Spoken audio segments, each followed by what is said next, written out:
नमस्कार, crime report India में आपका स्वागत है। मैं हूं दिल्ली से Saurabh Shukla. Bulli Bai app case के सभी आरोपी गिरफ्तार कर लिए गए हैं। आपको बता दें कि इसकी एक आरोपी श्वेता सिंह है। इसकी गिरफ्तारी उत्तराखंड से की है मुंबई साइबर सेल ने। इसकी निशानदेही पर दूसरे आरोपियों को भी गिरफ्तार किया गया है। इस पूरे मामले में कुल 3 आरोपियों की गिरफ्तारी की बात की जा रही है। इसमें श्वेता सिंह के अलावा विशाल झा नाम का भी एक शख्स है, जिसकी गिरफ्तारी मुंबई पुलिस की साइबर सेल टीम ने की है। और इस वक्त हम आपको सीधे लिए चलते हैं मुंबई, जहां पर मुंबई पुलिस कमिश्नर इस पूरे मामले में एक प्रेस कॉन्फ्रेंस कर रहे हैं। आइए सुनते हैं। से डायरेक्टली अफेक्ट होगा और जो आरोपी अभी तक पकड़े नहीं गए हैं या अभी इन्वेस्टिगेशन में है, चूंकि ये ऑनलाइन इन्वेस्टिगेशन है, इंटरनेट पे है, तो आरोपी को अलर्ट नहीं करना चाहिए ताकि वो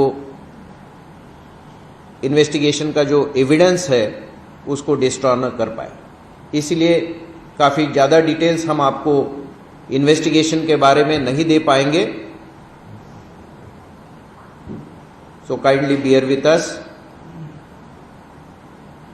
कुछ स्टेट से जहां से हमने इन्वेस्टिगेशन की है और जहां से हमने आरोपितों को पकड़ा है, वहां की लोकल पुलिस ने कुछ स्टेटमेंट इशू किए हैं जो हमारे दृष्टि से योग्य नहीं था, क्योंकि जिस केस के बारे में आपको जानकारी नहीं है, आपके पास में एफआईआर नहीं है, उसके बारे में जनरली कोई लोकल पुलिस जनरली बात नहीं करते हैं। So I will, unless it is authenticated by the investigating unit, मैं आप लोगों से और साथ में ही नागरिकों से रिक्वेस्ट करना चाहूँगा, आपको जो प्रेस नोट दी जाएगी उसमें ट्विटर हैंडल्स मेंशन है, उसमें कुछ ईमेल्स मेंशन है।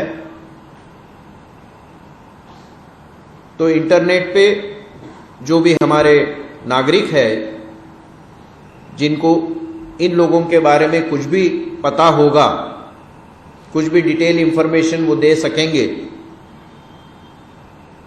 तो हमें वो हमारे इन्वेस्टिगेशन में काम आ सकेगी। इसी के साथ मैं अपनी प्रेस कॉन्फ्रेंस पूर्ण करता हूं। धन्यवाद। जय हिंद, जय महाराष्ट्र। जैसे ये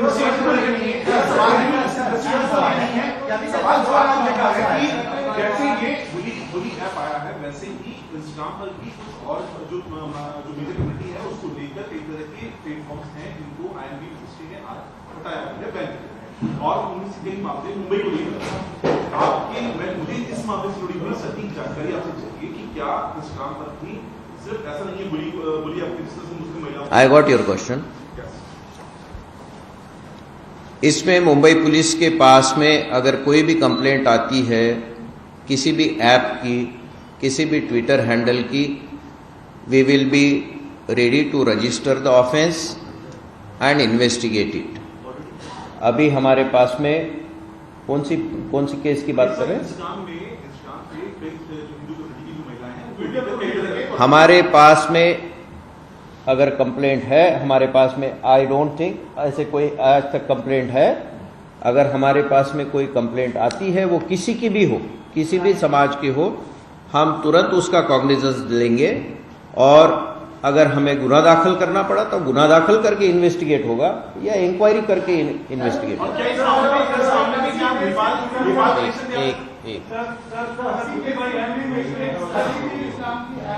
जो जुलाई 2021 में शेयर हुई थी वेब पर, इंटरनेट पर, तो क्या ये जो आरोपी इस केस में अरेस्ट हुए हैं, उस केस में भी उनका रोल सामने आया है क्या?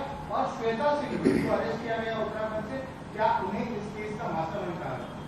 मैं अपना डिस्कशन हमारी केस तक ही सीमित रखूंगा। जो आप दूसरा केस बोल रहे हैं वो दिल्ली पुलिस के पास में इन्वेस्टिगेशन के लिए है। उसके बारे में मैंने कुछ बोलना ठीक नहीं है। रहा सवाल, आप मुझे आंसर देने देंगे?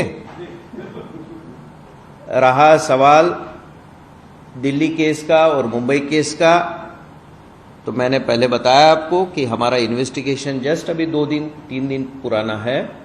अभी हमें इन्वेस्टिगेट करने दीजिए।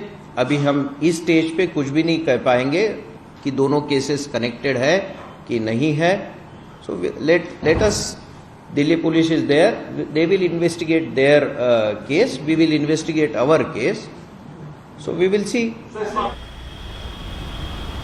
तो ये मुंबई पुलिस कमिश्नर की प्रेस कॉन्फ्रेंस थी, इसमें वो बता रहे हैं कि बुलीबाई ऐप केस से जुड़े आरोपियों की गिरफ्तारी हुई है और गिरफ्तारियां आगे होंगी, मुंबई पुलिस जांच कर रही है। अब सीधे रुख करते हैं मुंबई से उत्तर प्रदेश का। उत्तर प्रदेश में चुनाव है और उससे पहले तमाम जांच एजेंसियां भी उत्तर प्रदेश में सक्रिय हो गई हैं। देश के आयकर विभाग ने कल उत्तर प्रदेश के NCR इलाके में 3 बिल्डरों के यहाँ छापेमारी की। इनके यहाँ अभी भी इनकम टैक्स की टीमें हैं, जांच जारी है। इसके अलावा आगरा के 3 जूते व्यापारियों के यहाँ भी इनकम टैक्स ने छापे मारे हैं।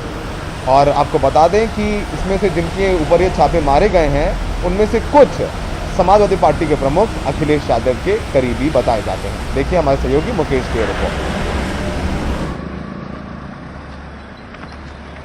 दिल्ली और NCR के बड़े रियल एस्टेट कारोबारी अजय चौधरी के दिल्ली, नोएडा, ग्रेटर नोएडा, आगरा और बागपत के ठिकानों पर एक साथ छापेमारी हुई।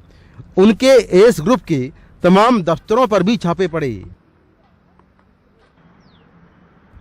ये नोएडा सेक्टर 126 में एस ग्रुप का कॉरपोरेट ऑफिस है, जहां IT अधिकारी नोएडा पुलिस की सुरक्षा लेकर पहुंचे। 2010 में कंस्ट्रक्शन का काम शुरू करने वाले अजय चौधरी को सपा का नजदीकी माना जाता है। दिल्ली और NCR में उनके कई बड़े प्रोजेक्ट चल रहे हैं। क्या कहना है, जांच एजेंसियां हैं, किसी ने अगर कोई गलत किया होगा तो जांच एजेंसियां जांच करती हैं, गलत चीज पकड़ा जाता है तो उस पर कार्रवाई होती है। अगर कोई जांच में गलत नहीं पाया जाता है तो जैसे छापे पड़ते हैं, छापे के बाद कार्रवाई समाप्त हो जाती है। लेकिन यह सही है कि आजकल समाजवादी पार्टी के लोग घबराते जल्दी हैं कि ये कहाँ इत्र में सुगंध आ रही थी, उसकी दुर्गंध पूरे प्रदेश में फैल गई।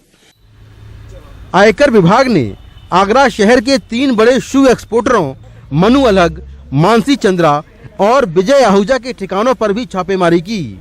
मनु अलग को अखिलेश यादव का करीबी माना जाता है। अभी कुछ महीने पहले ही अखिलेश यादव मनु अलग की मां के निधन के बाद उनके घर भी आए थे। हालांकि इन तीनों के यहाँ छापेमारी में क्या निकला, इसे लेकर आयकर विभाग का कोई आधिकारिक बयान नहीं आया है।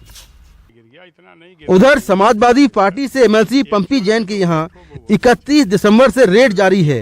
कन्नौज के बाद उनकी कानपुर की फैक्ट्री और दफ्तर में भी आयकर विभाग की छापेमारी हुई। पंपी जैन को आयकर विभाग की टीम उनके बहनोई अनूप जैन के घर भी ले गई। सब शांति है, बढ़िया है। कुछ कॉन्फ्रेंस करेंगे या सब बढ़िया, हम बता देंगे, सबको बता देंगे। कुछ मिला है सर? अरे आप 1-2 दिन बाद आइए, सब कुछ बताएंगे सर आप। पंपी जैन कहाँ है सर? पंपी जैन हम लोग घर पर हैं यहाँ। सुकून से है सर? सब काम कोई परेशानी है सर? यूपी चुनाव से ठीक पहले छापेमारी पर राजनीतिक नोकझोंक जारी है। हालांकि किसी भी रेड पर आयकर विभाग का आधिकारिक बयान अब तक नहीं आया है। एक तरफ उत्तर प्रदेश के अलग अलग कारोबारियों पर आयकर विभाग कार्रवाई कर रहा है, तो वहीं दूसरी ओर इन छापेमारी को अलग अलग राजनीतिक दल अपने अपने तरीके से भुना रहे हैं। अब देखना होगा कि इन छापेमारी से निकलता क्या है। लखनऊ में अपने सहयोगी कमाल खान के साथ नोएडा से मैं मुकेश सिंह, NDTV इंडिया। की रिमांड मुंबई पुलिस को दे दी है। ये फैसला रायपुर कोर्ट के मुख्य न्यायिक जज भूपेंद्र कुमार ने लिया है। कालीचरण पर आरोप है कि उन्होंने देश के राष्ट्रपिता महात्मा गांधी पर अभद्र टिप्पणियां की थी। इस पूरे मामले में उन्हें हिरासत में लिया गया था। उनकी गिरफ्तारी छत्तीसगढ़ पुलिस ने मध्य प्रदेश के खजुराहो से की थी। छत्तीसगढ़ पुलिस की गिरफ्तारी के बाद मध्य प्रदेश और छत्तीसगढ़ पुलिस आमने सामने भी आ गए थे।